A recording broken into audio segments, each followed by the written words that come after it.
tu berpisah dengan PAS ni, kursi meja saya ni dicuri. Berfikir secara rasional bahawa parti ni bukanlah akidah. Parti ni hanyalah alat untuk berkuasa. Parti Amanah yang kita tubuhkan ni adalah bukan satu parti yang pada pandangan saya adalah terbaik. Tunjukkan kebolehan mereka bekerja. Jangan terlalu cepat nak ke hadapan.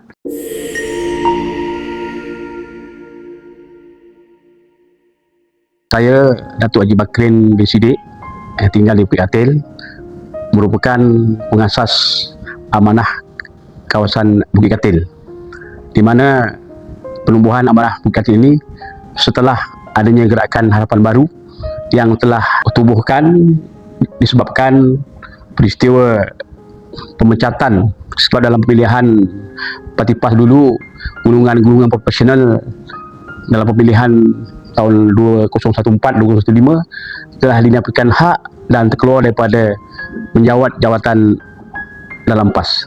Akhirnya gabungan Harapan Baru ditubuhkan, dan ceramah pertama yang telah dibuat oleh masa itu bekas Timbalan Presiden PAS Datuk Seri Mohamed Sabu di Muar. Jadi saya adalah seorang orang yang pertama yang menubuhkan Amanah di Melaka, dan sebagai penaja Amanah kawasan Bukit Katil yang menubuhkan Amanah Cawangan Bukit Katil bersama-sama dengan Amanah Sungai Putat. Kemudian kita duduk menubuhkan jawatan kuasa negeri untuk, alhamdulillah, syukur kepada Allah Taala kerana dengan perubahan itu kita bergerak, dan akhirnya pada pilihan raya awal dulu Amanah bersama dalam Kata Harapan bersama-sama dengan PKRDP menubuhkan kerajaan, dan Amanah diwakili oleh Yang Berhormat Idris Zahari telah menjadi Ketua Menteri, dan saya telah dilantik untuk fungsi Japrun negeri Dun Bukit Katil untuk melaksanakan kerja-kerja masyarakat. Sebenarnya saya ni duduk dalam PAS ni daripada umur 13 tahun.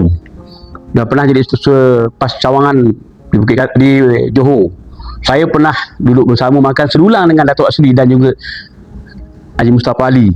Saya memang cukup aktif dalam PAS daripada muda sampailah saya bertanding atas Liga PAS 2 kali. Tahun 2004, tahun 2008, iaitu bertanding melawan waktu itu Ketua Menteri Datuk Haji Rostam yang sekarang ni dah jadi TYT, Tun dari Datuk Haji Rostam. PAS bukanlah satu parti akidah, tapi hanyalah alat untuk berkuasa. Jadi perjuangan yang telah dibawa oleh Tok Gurun Ajis, yang telah dibawa oleh Ustaz Fadil Noor, mereka tinggalkan ke berjuang atas kepentingan menggunakan agama sebagai alat untuk berkuasa. Itu kita tinggalkan. Jadi saya haraplah kepada sahabat-sahabat, sama ada dah keluar ke, yang belum keluar ke, yang masih dalam PAS, minta ramai-ramai berfikir secara rasional bahawa parti ini bukanlah akidah. Parti ini hanyalah alat untuk berkuasa. Konsep Malaysia sebagai sebuah negara demokrasi, kita kena menyertai pilihan raya, dan kita lihat parti yang terbaik kita sertai. Dan setakat ni kenapa saya menyertai Amanah? Kerana Amanah itu berjuang atas dasar rahmat lil alamin. Sebenarnya yang telah kita bawa selama ini, kita berbeza dengan parti-parti lain atas dasar satu. Tapi kita tak boleh maknanya menganggap bahawa parti-parti lain itu adalah parti yang tak betul ke ataupun apa. Jadi yang penting sekarang ni, jangan lupa bahawa parti Amanah yang kita tubuhkan ni adalah bukan satu parti yang pada pandangan saya adalah terbaik untuk kita meneruskan perjuangan dalam arena politik. Dalam peluang Amanah tu pada pandangan saya taklah begitu besar cabaran, cuma tentangan daripada pihak-pihak PAS yang masa kekal tu adalah, contohnya macam suruh saya sekarang ni yang saya bina, rasanya dalam Amanah di Melaka ni, suruh dan pejabat Amanah ni yang ada inilah satu-satunya yang macam kekal sekarang. Dan waktu itu pejabat ni adalah bukan sebagai gerak kerja PAS juga, di mana waktu itu Timbalan Presiden Yang Berhormat Datuk Seri Mat Sabu merasmikan suruh saya. Jadi bila berlaku je perpecahan tu, tentulah mana pertikaian berlaku, tapi kita dapat atasi dengan mudah. Jadi rasanya cabaran besar pada saya tak adalah, sebab kita boleh tumbuhkan, kita berjaya di Melaka, dan kita pula dapat merintah negeri Melaka. Paling manis sepanjang 10 tahun ni pada saya lah, sebab tu saya jadi fungsi Japrun lah. Sebab waktu itu orang kata jadi pemerintah, duduk bersama-sama dengan Yang Berhormat Ketua Menteri di sana di sini, semua program saya bersama-sama dengan Ketua Menteri, dan alhamdulillah maknanya apa gerak kerja yang kita buat dalam Amanah waktu itu, dalam parti dan kerajaan berjaya. Tetapi yang menyebabkan kita jatuh bukanlah daripada Parti Amanah itu sendiri, tapi daripada sahabat-sahabat kita, komponen-komponen kita yang tak puas hati. Maknanya nakkan sesuatu tapi terlalu nak cepat, jadi benda tu berlaku tak boleh nak cakap macam mana. Tetapi alhamdulillah, walau bagaimanapun kita teruskan perjuangan, dan akhirnya sekarang ni walaupun kita tak banyak kerusi, kita dapat merintah Malaysia, tak ada masalah. Jadi manislah tu. Pengalaman lucu ni, saya yang pertama tu berpisah dengan PAS ni, kerusi meja saya ni dicuri. Sahabat-sahabat dalam PAS saya ni, dia curi kursi meja, dia bawa lagi dekat markas dia. Tapi tak ada masalah, kita ganti kursi baru, dapat benda baru. Remah ni perkara biasalah. Jadi tak puas hati dalam mana pun, dalam rumah tangga kita sendiri pun ada perasaan tak puas hati. Ini kan lagi parti politik yang dibina atas dasar maknanya yang menyertai berbagai-bagai pandangan. Tapi yang kita penting, Amanah ni masih duduk dalam stand yang baik, iaitu perjuangannya ialah perjuangan Rahman Saleh Al-Amin sebagaimana telah dibawa oleh Datuk Seri Mujahid dulu waktu dia jadi Menteri Agama. Inilah yang waktu dalam Pakatan Harapan dulu, kerajaan tu. Jadi kita masih kekal sampai sekarang ni. Jadi kita haraplah maknanya pembinaan Parti Amanah ni biarlah lain daripada yang lain. Bukan kita ikut cara PAS, bukan kita ikut cara parti-parti lain, tapi pimpinan dalam Amanah mestilah menjadikan satu stand perjuangan yang nampak, supaya ahli-ahli ini nampak ada pegangan yang kita nak menuju ke mana.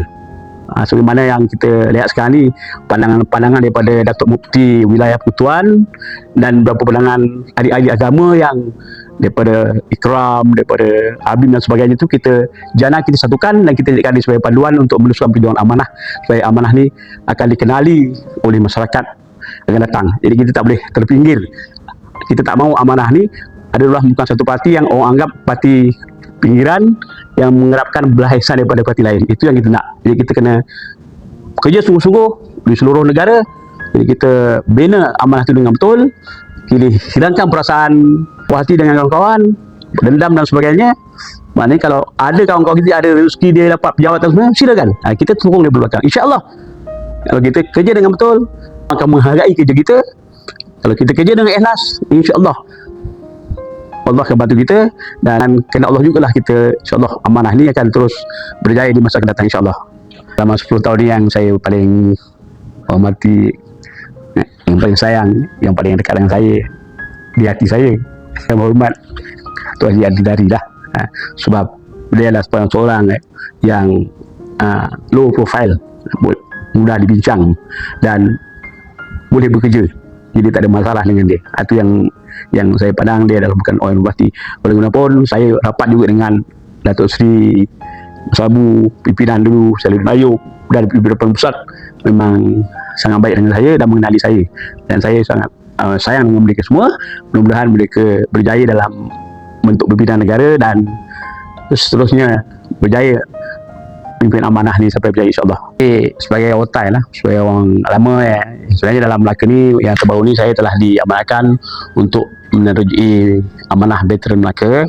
Jadi atas kepercayaan pengurusi Amanah Negeri Melaka, Datuk Ashraf dan juga Jawatankuasa Negeri, saya berikan banyak terima kasih. Jadi saya sebenarnya kalau ikut umur pun dah 72, lebih setahun daripada Presiden kita, Datuk Seri Mat Sabu. Tapi saya rasa perlu jugalah saya untuk bersama-sama membimbing, bekerja sungguhnya supaya orang tua dapat melihat cara gerak orang muda. Jadi kita mintalah orang muda yang bergerak ni, yang baru masuk dalam Amanah, tunjukkan kebolehan mereka bekerja. Jangan terlalu cepat nak ke hadapan, tunjukkan kerja dengan baik. InsyaAllah ahli-ahli Amanah akan lihat mana pimpinan yang boleh, mana pimpinan yang tak boleh. Kalau dalam pemilihan terpilih, kerja dengan baik. Kalau tak terpilih, tak apalah, kita bantu di peringkat yang mampu, cawangan, kawasan dan sebagainya. Bagi saya, jawatan tak penting. Yang penting, kalaulah Parti Amanah ni bergerak dengan terus, walaupun kita tak ada pimpinan, tapi anak-anak kita akan datang. Anak-anak kita, kita bentuk anak-anak kita supaya boleh bersama-sama dengan kita. Ya, dah 10 tahun kita ni Amanah. 10 tahun ni orang kata kalau anak-anak akhirnya dah boleh berlari, boleh memilih antara baik dan buruk, boleh, iyalah dia punya cegerasan tu pun dah kira matang juga. Jadi harapan saya lah kemungkinan kami yang dah umur 70-an ni akan meninggalkan perjuangan ni secara berangsur. Jadi kita anggap orang muda yang 50-60-an ni supaya mengambil alih kerja dan kuatkan amanah. Jadi kita tak nak amanah ni besok muncul. Jadi ni pandangan saya, supaya pihak pimpinan santuni, pihak kawasan santuni, pihak cawangan santuni, semua ahli-ahli amanah kita gerakkan. Pimpinan pusat, kita kena memikirkan bagaimana caranya untuk kita kembangkan amanah ini seluas-luasnya di seluruh negara, bukan hanya di satu tempat, termasuklah Sabah dan Sarawak.